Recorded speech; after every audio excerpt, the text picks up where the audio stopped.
moving into chapter 6 of John's Gospel,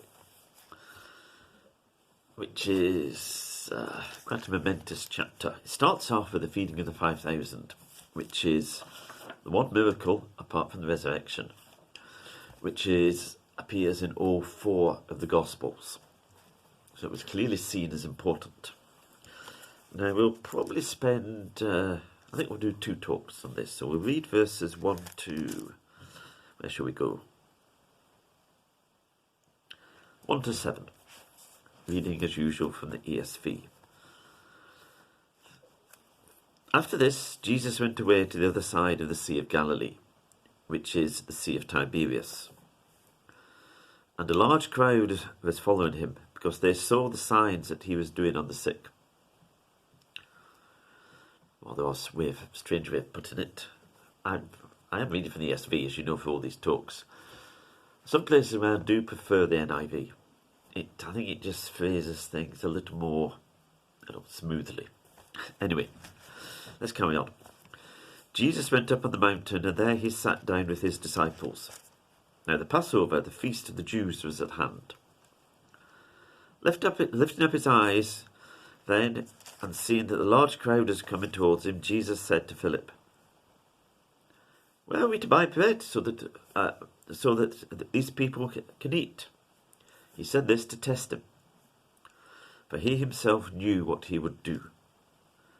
Philip answered him, 200 denarii worth of bread would not be enough for each of these to get even a little. So we'll stop at that point. I think we'll have quite enough to talk about. First of all, just a kind of an aside issue. There's a couple of pointers there that John's Gospel was written more in a Gentile setting. It's believed that John was served in Ephesus later on in his life. Then, of course, he was on the island of Patmos when he received the revelation visions. And those 2 pointers there, it says the Sea of Galilee, which is the Sea of Tiberias. The Sea of Tiberias was the Roman name given to it. I think it was one of the Herods who gave that name to the Sea of Galilee. And then, where do we go? He talks about the Passover being the feast of the Jews. Again, if he was writing primarily for a Jewish audience, he probably wouldn't say that. It says, a large crowd was following Jesus because they saw the signs that he was doing on the sick. I don't like that phrase.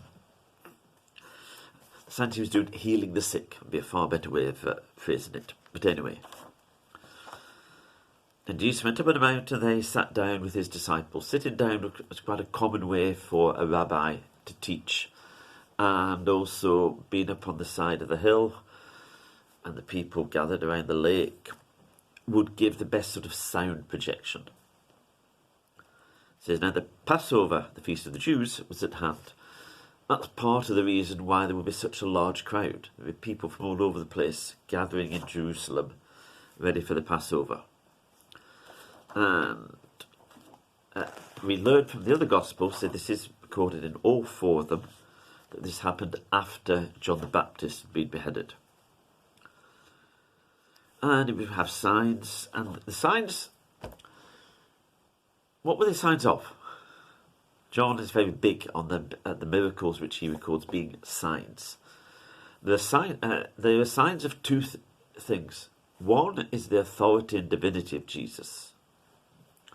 And the other is the compassion of Jesus. And if we look at a sign, look at it purely in terms of it demonstrating the divinity of Jesus, his power, his authority, then we've missed half of it. Equally, if we look at it just in terms of the compassion of Jesus, we miss half of it. It's the authority and power of Jesus, or the divinity of Jesus, those 3 things are all linked together. And the compassion of Jesus. God being all-powerful would be of no comfort or benefit to us if he was not a God of compassion. Equally, someone being full of compassion is it's nice, but it's of limited use unless they have the power or authority to act upon that compassion. And he asks, the final point we just make in this part of the talk, in the first talk on this section. It says, he said this to test him, Philip, for he knew what he was going to do. He'd given Philip an impossible task, essentially. So, well, how can we feed these people?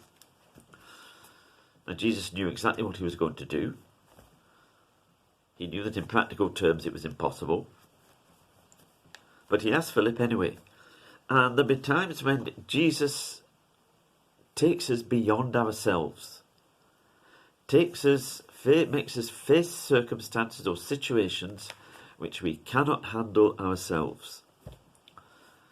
Now, at the outset, that's very stressful because we like to be in control. We like to be able to handle stuff.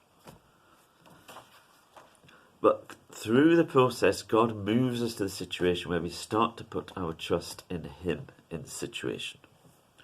And when we get to that stage, we have a far greater peace than we ever imagined possible. And on that note, amen.